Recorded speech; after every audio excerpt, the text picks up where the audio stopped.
Voilà. Madame la maire, merci pour ces mots. En tant qu'élu du 5e arrondissement et représentant pour l'occasion du groupe centriste, je ne peux que évidemment m'associer à vos paroles et j'en suis sûr aux pensées de tous nos collègues de tous les bancs. Il y a un an, Monsieur le Président de la République a décoré Samuel Paty à titre posthume chevalier de la Légion d'honneur et des Palmes académiques. Depuis, le consensus national ne s'est pas fendu, il est toujours aussi conséquent et lorsque son nom sera apposé à cet espace vert entre le musée de Cluny et la Sorbonne, je suis sûr que les Parisiens qui seront présents nombreux partageront également nos vœux et nos prières en faveur de la mémoire et en hommage à ce héros de la République. Alors, nous laisserons évidemment de côté la politique au sens vulgaire du terme, puisque, quels que soient nos désaccords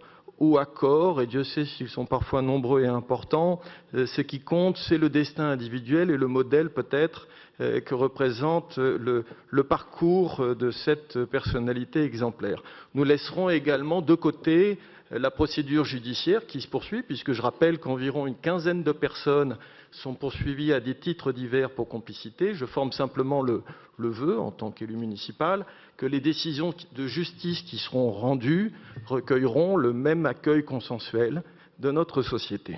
Après, beaucoup de choses peuvent être dites sur le destin tragique de Samuel Paty, des propos politiques, des propos philosophiques, et vous avez cité Montaigne, vous avez cité la République et la laïcité, et évidemment, il est inutile que je poursuive sur ce sillon, il est conséquent et vous l'avez très bien fait. Simplement, peut-être un mot, une observation sur le destin individuel, puisqu'il est marqué à la fois par son exemplarité au sens des canons collectifs et sa solitude.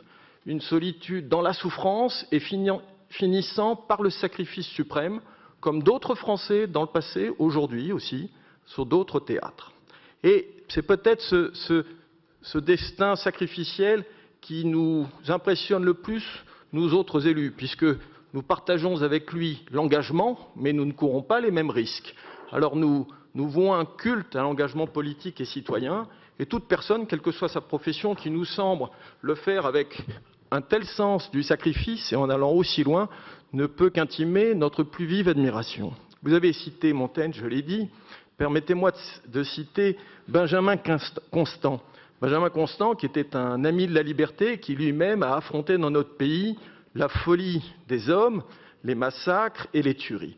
Benjamin Constant, dans un autre hommage, ce n'est pas l'hommage à Samuel Paty évidemment, a eu ces paroles qui me paraissent peut-être s'appliquer à ce destin individuel. Plus on a de facultés brillantes, plus il faut savoir les dompter. Lorsqu'on offre aux vents impétueux de si vastes voiles, il ne faut pas tenir un gouvernail faible d'une main tremblante. Plus les dons de la nature sont nombreux, éclatants et diversifiés, plus il faut marcher au milieu des hommes avec défiance et réserve.